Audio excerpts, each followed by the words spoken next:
2월 15일 법률방송 로투데이 시작하겠습니다. 성폭행에 저항하는 과정에서 가해 남성의 혀를 깨물어 절단한 여성에 대해 검찰이 정당방위를 인정해 불기소 처분했습니다.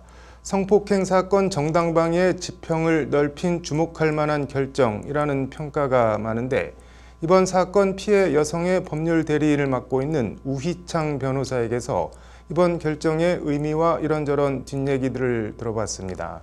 장한지 기자입니다.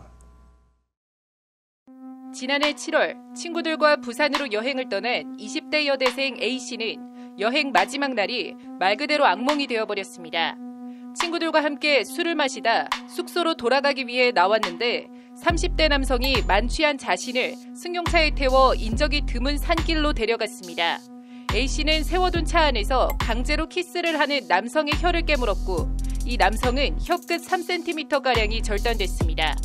혀가 잘린 남성은 그 길로 경찰서 지구대로 가서 A씨를 고소했고, A씨는 졸지에 중상의 피의자가 됐습니다. 혀가 잘리니까 정상적인 사람이라고 한다면 그때 병원을 갔었어야 되는 건데, 그 남성은 그 차를 그대로 끌고선 바로 본인이 지구대로 가서 신고를 했어요. 남자가 신고를 먼저 한 사건이에요, 이 사건은. 중상이에요. 네, 중상해로.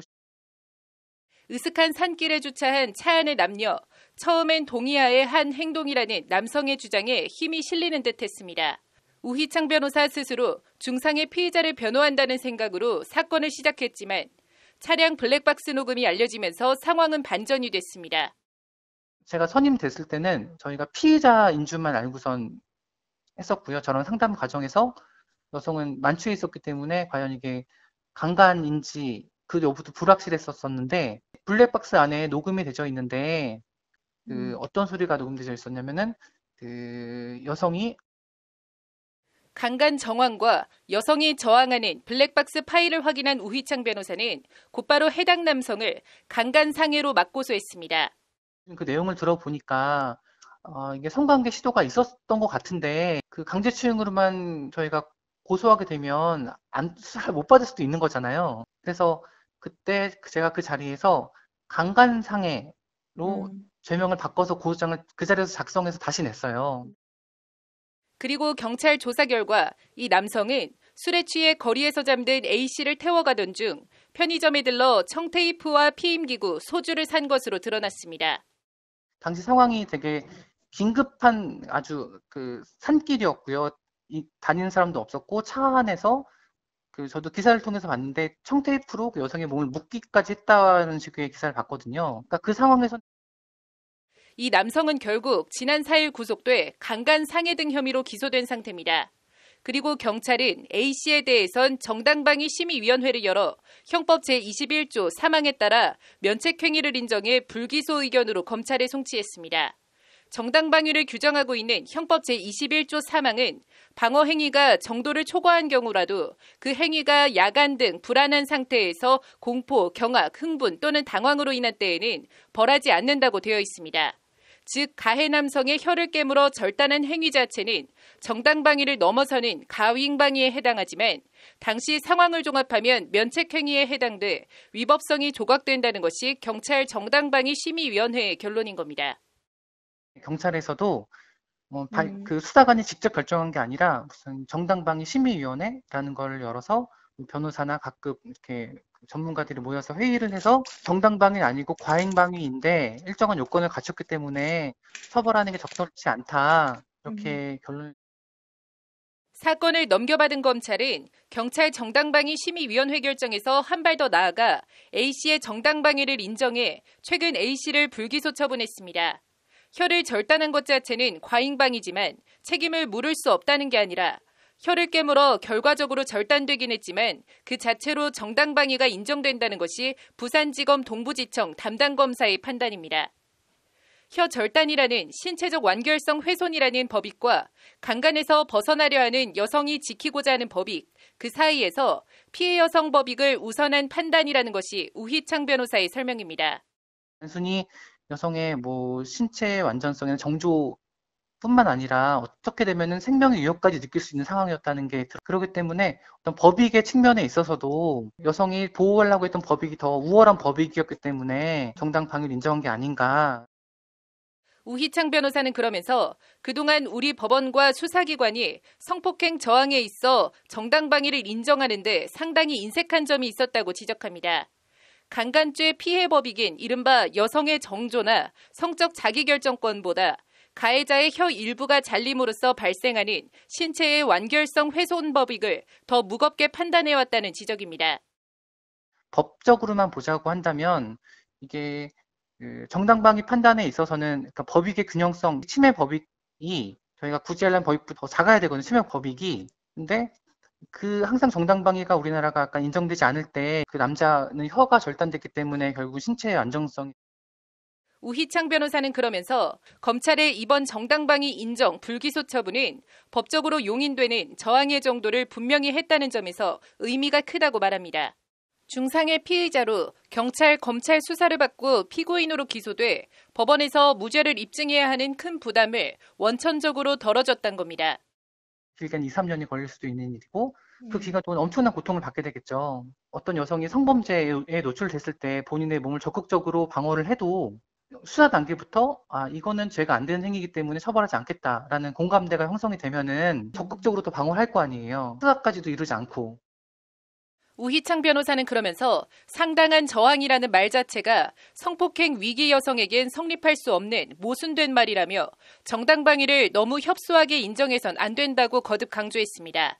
우리나라는 정당방위를 너무 협소하게 인정하는 것 같다, 외국에 비해서. 그래서 아까 처음에 정당방위 요건 중에 그 상당성 부분을 너무 엄격하게 해석하는 거 있는데 정당방위를 인정을 할 때 기본적인 사고를 법은 불법에 피해갈 필요가 없다. 그 사람을 해하려는 의식이 아니라 단순히 자기의 그 침해를 방어하기 위한 목적인 게 드러나면은 정당방위를 좀 더 넓게 인정해 줄 필요성이 있지 않나. 법률방송 장한지입니다. 네, 사법사상 최초로 법관 탄핵 심판을 받게 된 임성근 부산고법 부장판사의 대리인을 맡겠다며 변호사 155명이 자원하고 나섰다고 합니다. 남승환 변호사의 시사법률입니다. 남 변호사님, 변호사 155명이 대리인을 자원하고 나섰다는데 어떤 내용인가요? 네, 김현 전 대한변호사협회장은 15일에 사법부의 독립과 법치주의를 수호하고 임부장 판사를 변호하기 위해서 전국의 변호사 155명이 대리인단에 자원했다. 네. 이렇게 밝혔는데요. 그 네. 명단에는 밝힌 좀 전에 말씀드린 김현 전 대한변협 회장 그리고 신영무 전 회장, 그다음에 이석연 전 법제처장, 이명숙, 이은경, 안규옥, 한국여성변호사회 회장입니다. 그다음에 이헌 전 대한법률구조공단 이사장 등이 포함되어 있습니다. 이게 자원을 했다고 해서 그대로 다 대리인이 되는 거는 아닌 거죠? 네, 대리인이 될 수도 있기는 한데요. 일반적으로 이렇게 변호인단 내지는 대리인단을 구성하는 경우에는 개별적으로 무슨 사건별로 대리인으로 들어가기도 하고 이렇습니다. 이 경우에도 헌법재판소의 탄핵 심판을 담당할 별도의 대리인단을 꾸미고 있는 것으로 알려졌는데요. 이와 관련해서 임부장 판사의 변호사 대리인인 윤근수 법무법인 해임 변호사는 아직 대리인단이 확정되지 않았다. 임부장 판사의 사법농단 관련 형사사건 뒤에 나올 텐데요. 이 사건을 맡았던 법무법인 화우의 윤병철 변호사 그리고 헌법재판관 출신 변호사 한두 명으로 꾸려질 가능성이 크다 이렇게 밝혔습니다. 대리인단이 이렇게 선정되면 자원한 변호사들은 대리인단을 지원하는 형식으로 참여할 것으로 보고 있는데요. 그렇게 하시기도 하고 이름은 계속 올려두시기도 하고 이럴 수 있습니다. 이게 지금 국회 쪽 소추위원 대리인은 정해졌나요? 네, 국회 소추위원 측 대리인은 법무법인 20의 양홍석 변호사 그리고 헌법재판소의 연구관 출신인 이명웅, 신미용 변호사를 이미 선임했습니다. 이 이명웅 변호사, 신미용 변호사는 2017년 초 박근혜 전 대통령 탄핵 심판에서도 국회 측 대리인을 맡았습니다. 이때는 헌재로부터 탄핵 결정을 이끌어낸 바 있습니다. 양측 주장과 법리 간략하게 한번 볼까요? 네, 임성근 부장판사가 서울중앙지방법원의 형사수석부장판사 이 지위를 이용해서 특정 사건 판결문의 양형 이유를 수정하라 이렇게 지시하거나 또는 특정 사건의 재판 내용이나 결과를 유도하고 또 판결문은 고쳐 쓰지 못하는데요. 불가 변경력이 있는 판결문 원본의 수정을 요청했다. 이런 방식으로 재판관여 행위를 했다. 이는 탄핵 사유에 해당한다는 것이 이제 이탄희 더불어민주당 의원 등 네. 탄핵소추안을 발의하고 가결한 쪽의 입장입니다. 네. 임부장 판사 측은 1심에서 네. 직권남용 혐의에 대해서 무죄를 선고받았고 네. 대법원 징계위원회에서도 징계 수위가 견책에 그쳤다. 네. 탄핵 심판이 인용되려면 헌재가 제시한 기준이 중대한 법 위반이 있어야 된다는 것인데 네. 하나는 무죄고 징계위에서도 견책밖에 안 받았으니 중대한 법 위반이 아니지 않느냐라고 맞설 것으로 전망됩니다. 네. 이게 지금 양쪽 의견이 그냥 극과 극으로 엇갈리는데 개인적으로는 일련의 뭐 논란 이런 거 어떻게 보시나요? 네, 재판관에 대한 탄핵은 네. 처음 있는 일이고 네. 그러다 보니까 헌법재판소도 상당히 신중하게 심리를 할 것으로 보입니다. 사실관계와 관련해서는 주장하는 바가 워낙 다르고 네. 1심 형사 판결도 있었고 네. 또 대법원 징계위원회도 한번 심리를 네. 한 적이 있습니다. 그런데 대법원 징계위원회의 징계와 네. 달리 헌법재판소는 다르게 볼 소지도 있는 것으로 생각되고 네. 법원에서의 무죄 판결에도 불구하고 다르게 볼 여지가 있지 않을까 생각됩니다. 네. 항소심도 남아있기도 하고 네. 유무죄와 달리 혹시 그럼에도 다르게 봐야 되는 것은 아닌가 등이 쟁점이 될 것 같은데요. 네. 결과가 어떻게 되었든 간에 헌법재판소가 가급적이면 본안 판단을 해서 네. 탄핵 재판관에 대한 탄핵에 있어서의 그 중대한 법 위반 네. 이게 어떤 것인지에 대한 의미 있는 설시가 나오는 케이스가 되기를 네. 진짜로 바라고 있습니다. 헌재가 어떻게 판단하는지 지켜봐야겠네요. 네, 오늘 잘 들었습니다. 네, 평생을 민주화와 통일운동에 헌신해온 백기환 통일문제연구소 소장이 오늘 새벽 영면에 들었습니다. 향년 89세. 눈 내린 들판을 걸어갈 때에는 함부로 발걸음을 어지러이 걷지 말라. 오늘 뉴스 사자성어는 답설야중거 얘기해 보겠습니다.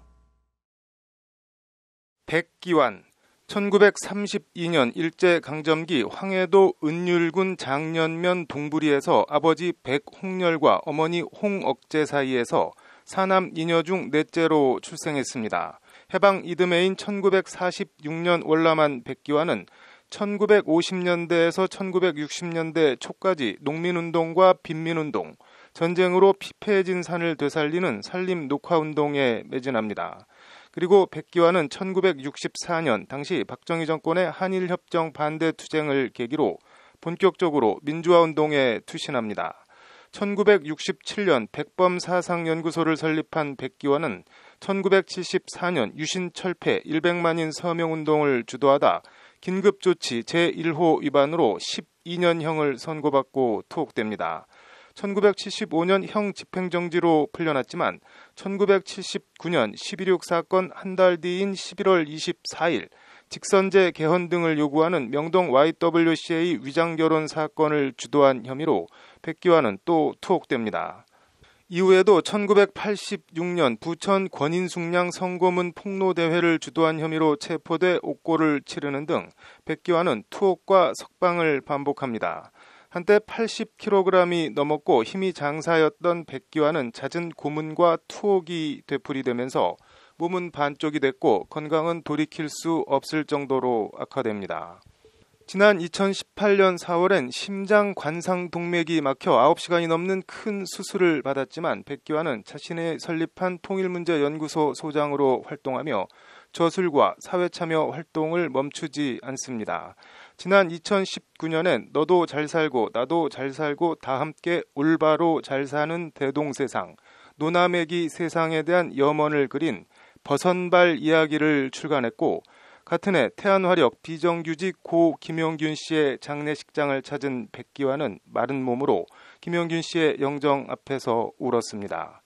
민주화 운동가이자 통일운동가, 거리의 투사이자 1987년과 1992년 대선에 직접 출마한 정치인이기 전에 백기환은 장산곤매 이야기 등 소설과 수필집을 펴낸 문필가이자 민중가요 임을 위한 행진곡의 모티브가 된 시 맷비나리를 쓴 시인이기도 합니다. 맷은 묘나 산을 뜻하는 우리말 방언이고 비나리는 마당굿이나 풍물 또는 마당굿이나 당산굿, 무당굿 등을 하는 사람을 지칭하기도 하는 순 우리말입니다. 맷 비나리, 젊은 남녘의 춤꾼에 띄우는 이라는 제목의 이 149줄짜리 장시에 사랑도 명예도 이름도 남김없이 한평생 나가자던 뜨거운 맹세, 앞서서 가난이 산자여 따르라는 저 유명한 구절이 나옵니다. 답설 야중거 불수호란행, 눈 덮인 들판을 걸을 때에는 함부로 발걸음을 어지러이 걷지 말라. 금일아행적 수작 후인정, 오늘 내가 디딘 발자국은 훗날 반드시 뒷사람의 이정표가 되리니.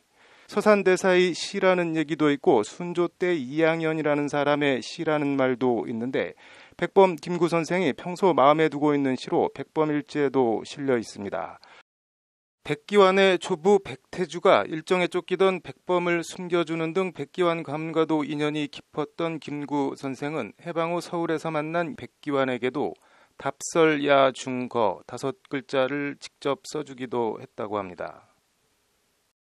맨 첫 발, 딱 한 발 뛰기에 목숨을 걸어라 라고 시작하는 님을 위한 행진곡의 모티브가 된 백기환 선생의 시 웻 비나리는 젊은 춤꾼이여 딱 한 발 뛰기에 일생을 걸어라로 마지막 148행, 149행을 끝맺고 있습니다.